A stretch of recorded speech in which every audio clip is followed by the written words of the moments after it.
Project Adventure game, The Cycle of the Cave, is an indie action platforming Metroidvania-style game made by Dominic, using the program GameMaker, and was heavily inspired by classic games such as Castlevania Symphony of the Night and Maze of Gallius.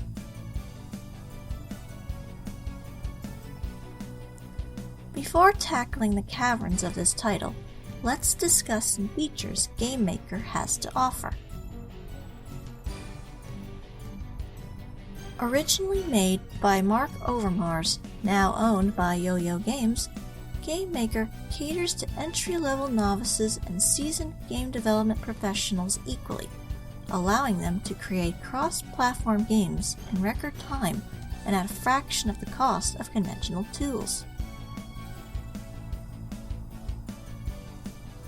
In addition to making game development 80% faster than coding for native languages, developers can create fully functional prototypes in just a few hours, and a full game in just a matter of weeks.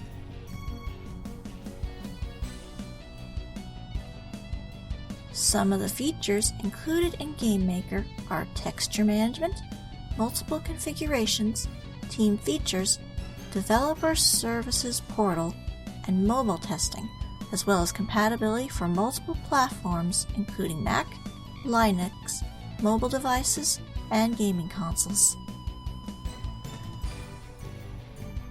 With that boss out of the way, it's time to descend into the review of this game itself. In Project Adventure, you play as a tiny explorer as he enters a mysterious but massive cavern filled with various dangers and layouts to discover what hidden treasures lie within. There are 15 different zones in this one underground passage, each with their own unique look, as well as perils for the player to navigate. To help in exploring, there are various items and skills you can collect amongst the ruins, such as the ability to swim or push heavy boulders.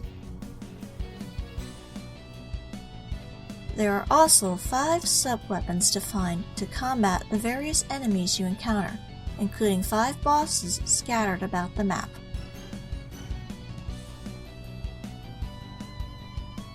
The game is both compatible with the keyboard and Xbox 360 controller, both with similar to identical control schemes that run smoothly and are easy to pick up. The graphics are very simple, but give off a lot of detail. It's very reminiscent of old games like Symphony of the Night, as well as Metroid and Spelunky, giving off a great nostalgic vibe.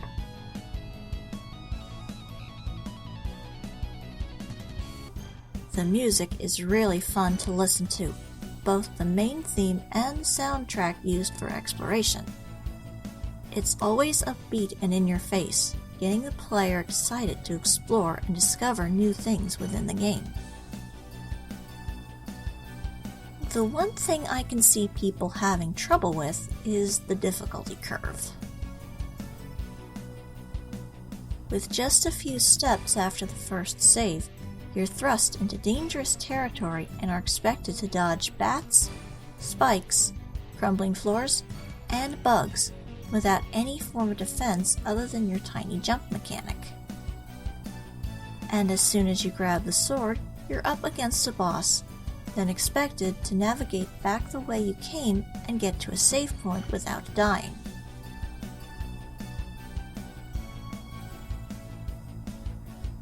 There's no way to heal except at save points, which are very sparse on the map, or by defeating bosses, which are also very limited and can be challenging.